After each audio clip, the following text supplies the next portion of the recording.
This is Abby, my dog, and today I wear my coonskin cap because I'm reviewing, this one is the one I read this week, Where the Red Fern Grows by Wilson Rawls. And it is a children's classic about a boy named Billy and his two hunting dogs who live in the Ozarks, and they go on hunting adventures after raccoons. He has a very good relationship with his grandfather. It's a heartwarming story, and yet it's very sad. So it's a tearjerker. Gotta warn you about that. Okay. Where the Red Fern Grows by Wilson Rawls. This is a spoiler section, so if you haven't read it yet, read it first and then come back, because I don't want to ruin it for you. I have a lot to discuss about this book. In the beginning, I almost didn't read it because I was so mad. The father bought his son some traps. He couldn't afford hunting dogs, so he bought him some traps, and which is fine. But then the boy traps their cat. Their cat!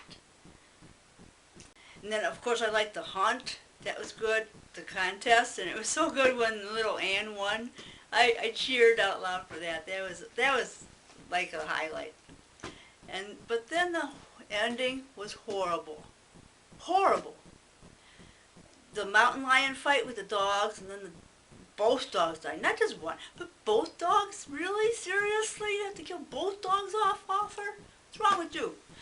And then the poor kid, not only that, but then he had to move to the city, which he didn't want to do. And he couldn't even go hunting no more. And I was like, oh man, he didn't like the city, and they have to move to the city. Plus the father's using the kid's money that he earned from selling the furs to afford to move to the city. And the boy didn't even want to move to the city. Hello? And then they're pulling out of their farm, and they don't even have their cat. They forget the cat. I thought, give me a break. How sad can you get? Oh, my. I was so teary-eyed at the end, and I just thought, you know, you really should have ended this book after they won the raccoon hunt, on a happy note. Another thing I liked about this book was the Christian theme through it, when Billy would pray to God for miracles whenever he got in trouble, and the parents felt like it was an answer to prayer, really, when they got enough money to move to town, and with the dogs dying, you were able to do that. So kind of like all the pieces kind of fell together, and they felt like it was God's timing. I didn't agree with that.